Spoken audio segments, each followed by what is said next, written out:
Mama m bịara ọmụgwọ wee nọsịa si m kute nwa m ka mụ na ya na-abụ naba be nna m. Ofu nwa agbọghọbịa sị m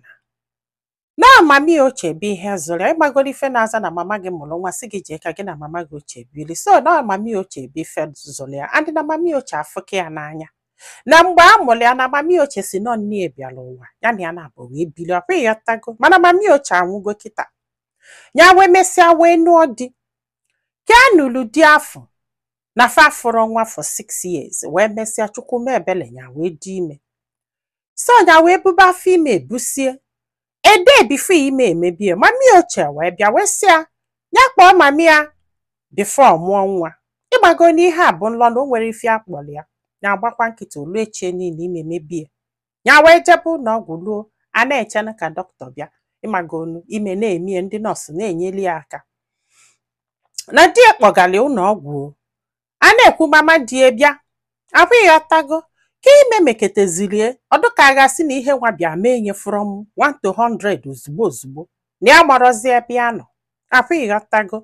wee tikuwe dọkịta mgbe dọkịta ji wee gbala ọsọ wee bịa bikos na ime na-eme mana na ya dey filizi anything due to na ọnọdụ na ya nọzi unconscious.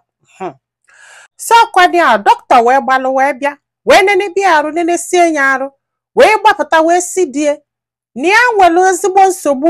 na ya nwere ezigbo nsogbu andị na ihe anya ọbara mgbali elu ya dị very high. Ịghọtago wee si die na ihe anọ na ya kịta bụ 50-50. Ọsịzọba nwa ka ọsịzọba nwunye. Si mama die wee si biko sizọba nwa achọba since sizọbakwa nwa biko ajụọ die gba nkịtị. So dọkịta wee si die na ya chọrọ ịnụ from you ọsịzọba nwa ka ọsịzọba nwunye gị. O wee si dọkịta na ịnụrụ ife mami ya kwu sizọba nwanụ maka ịgbago na nwa nwoke ka ọ na-asị sizọba nwa na mami ya ịbata maka na bifo ihe nwa melie enumenye n'ụlọ anọgide pali ya na nnekwe mami ochie gen. Mami ochie si anya kpọọ mami ya ya wee tete wee si mba n'ihe a nwekwe kọdụ ya wee kpọọ mami ya. Mami ya wee gbalụ wee na-abịa. So ozugbo die na-asị sizọba nwa na mami ya na-abata wee sịba sizọba onye di sizọba onye di kedu nwa ọ amụgo nwa. Ịgbagolo na mami ya bụ mmadụ na-adị curious ha na-achọ ka ha wasị mba si na ya chọrọ ịma ihe na-eme kịta. A na-ekwu o jidekwe dọkịta si ka ihe ime na-esizọba nwa ọ sị m ọkwanye ahụ. So ka mami ya si bezili ọnwụ wee jide dọkịta sa na o nwere ebe ọ na-eje ma ọ gwa ya ka ihe na-aza sizọba nwa na nwa nke na-amụ nwa bụ nwa ya na ya chọrọ ịma ihe ọwụ ka ihe wụ sizọba nwa. So dọkịta wee sị ya na anọ na 50-50 ya wee na-ajụ ha ka amala onye agha azọ. Mami ya wee sị gịnị si anwakwane ya nwa si nwa aka amụrụ amụ ka a na-azọ nwa aka afụrụ anya ka a na-azọ ọsị dọkịta nwe ihe melụ nwa ya nwa afọ wee dị ndụ na ife a ga-eme ya ma ndụsị mma na ọnwụ ya ka ọ ga-azọ na ọnwụ ya palụ nwa afọ 9 months na ọ bụrụ na onwe ife melụ nwa afọ na Chukwu ga-enye ya ọzọ ọ ga-apa 9 months ya try kwana ya na ya megidenu ejibekwe mami ya si dọkịta na ya ga-atụ ya alụ nsị na asaa ma onwe ihe melụ nwa ya. Afọ ịghọtago. So ike gwụzikwuo dọkịta wee gbalụ wee baba mami ya wee rigolu di ọkwali ya gbogo ọkwali agbede nakwa ma mama die. Ịghọta kịta. So Chukwu mee ebere ya mụọ nwa o na ihe fechegokwe o na ọkwa mami ya ochie afọ ka afụkwa na nlọ again ebe a na-agụ wee sị kedu ebe ị na-eje ya sị ka abịagodo sị ka ịbịa gịnị wee were ụtarị wee kụ ya wee sị kọbọn gị na bọsịsọ ya wee gbala ọsọ wee naba. Ịghọtago ka a na-anazi wee tete ọ bụrụ na ebe a na-amụ nwa ka ya nọ mana ya mara onwe ya. Chukwu wee mee ebele sevu nwa sevukwuo nyanwa. Ịghọtago na ejewelụsigo mana ka ya mụsịzịrị nwa na mami ya gwara ya ihe menu mami ya gwara ya ihe menu ha wee nọsịa n'ụlọ ọgwụ wee naba na lụọ ozugbo mami ya sị na ya bịagokwa ọmụgwọ. Mami ya ekwerozi ana ya ndụ surprise maka na ya na-ayọbụ mami ya na-asị ya ị ga-abịakwa ọmụgwọ na-asị ka tụtụkọ ife ka ame nne agbọtala ịmagolokwu nne nwaanyị si eme. Mami ya ekwerozikwa na o mami ya akpọ sisi butere ya akpa hia. Mami ya wee nọrọ ewe n'ebe ọmụgwọ.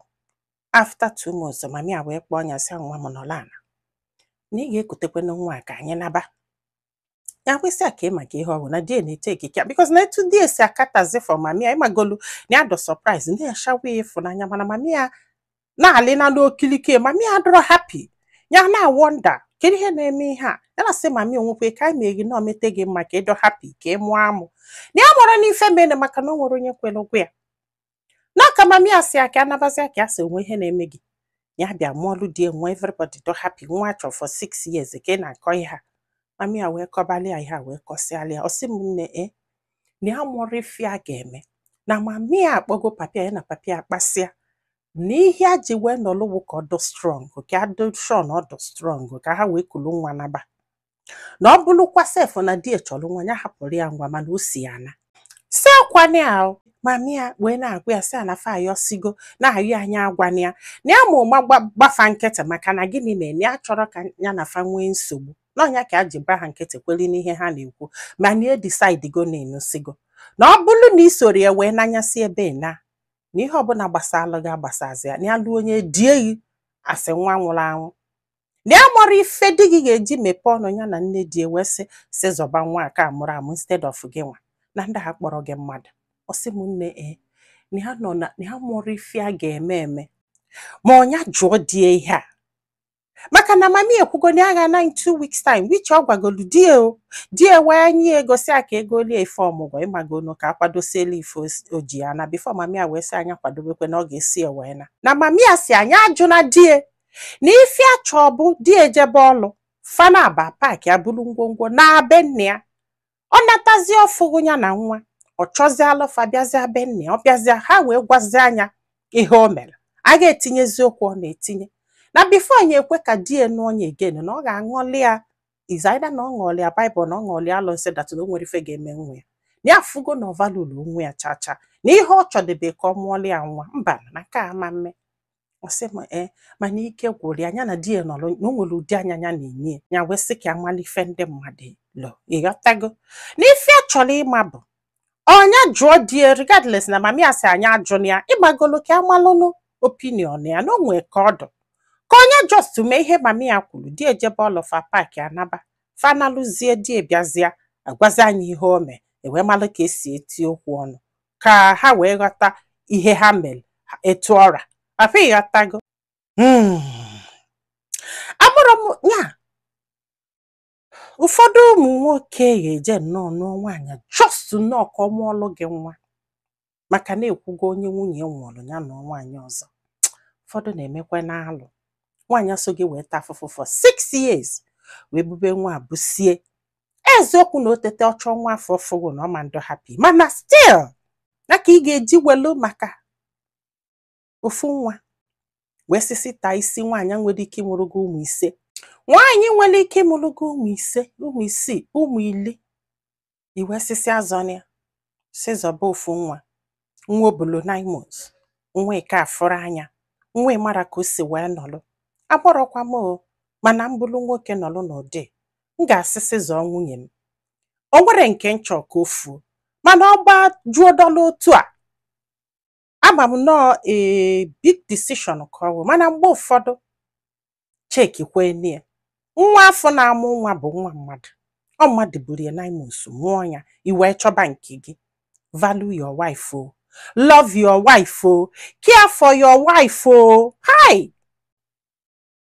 gwa anyị filo na comment section maka na ọ ga-enyelu those girl aka iji ma ife ọ ga-eme ọnya solu mami anaba ka ọnya jụọ die ihe meenụ ma nyekwazị alụba aka tụso ozi a ka olu ndị ọzọ ntị ndị be anyị daalụnụ ka ọ dị n'ụbọchị ọzọ.